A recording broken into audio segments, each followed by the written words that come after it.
Okay, and this is our fermenter here. As you can see, I'm going to get a close-up on the airlock, and the airlock is working properly.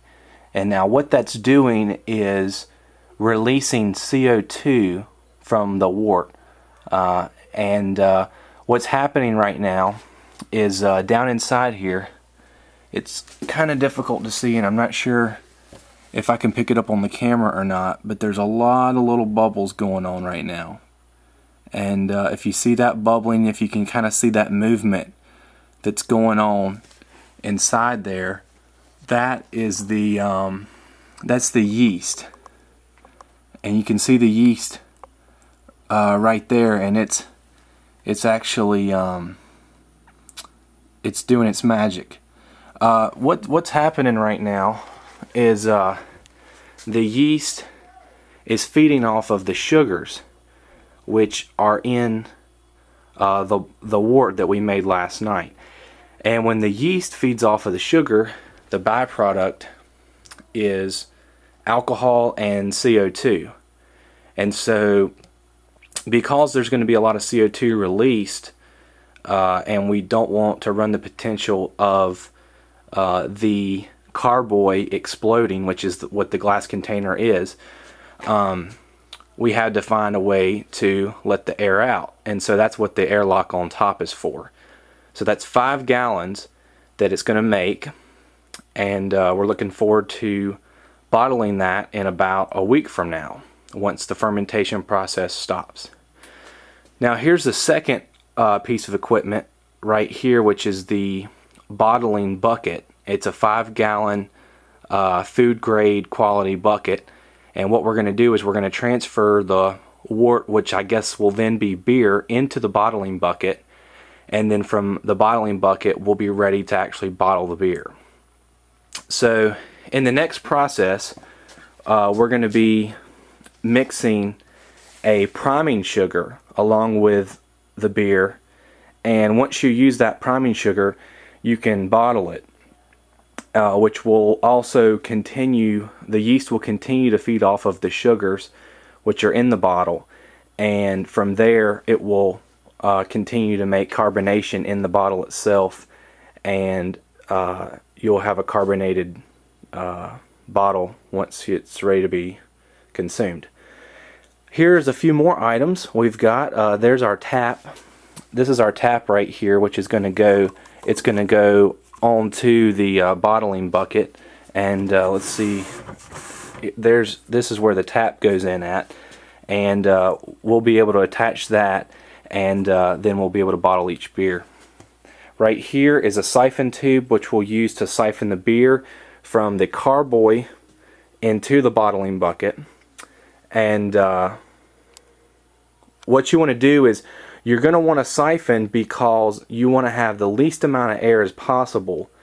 You don't want to pour it because the more air, there's going to be the probability that bacteria is going to get in it and it's going to spoil your beer. We also have a brush here which is used for cleaning the bottles, and then this is part of the siphon tube as well. This end goes inside the carboy here. Now this little device is pretty neat. What this is, let me see if I can get it here where you can see it pretty good. It's got a little one-way valve on the end of it here, and what that happens is, see how that goes in right there? When we're filling up the bottles, we're going to press this down inside the bottle just like this, and it's going to press that little tip in like that, and it's going to release the beer and fill it up from the bottom all the way up to the top. So instead of getting a pouring action, you're really getting more of a siphoning action, which is going to be less air to cause problems. Over here we've just got a few other items. There's a few home brews that were given to me by the person that I purchased the kit from, and then right here is our bottles. And let's see here. Let's get one out. Now, what I'm going to use for this is the Grolsch type bottle. And what's so neat about Grolsch is that Grolsch has an attachment here where you can continue to reuse the bottles. All you got to do is place the lid back on, and it's got a gasket here. And then you probably have to do this with 2 hands. Let me see here. But you actually force this in like that, and that snaps. And now the bottle is sealed completely with that gasket. So these are great to use for home brewing. A lot of people seem to like these, and you don't have to mess with capping bottles over and over again. You can just reuse the same bottles.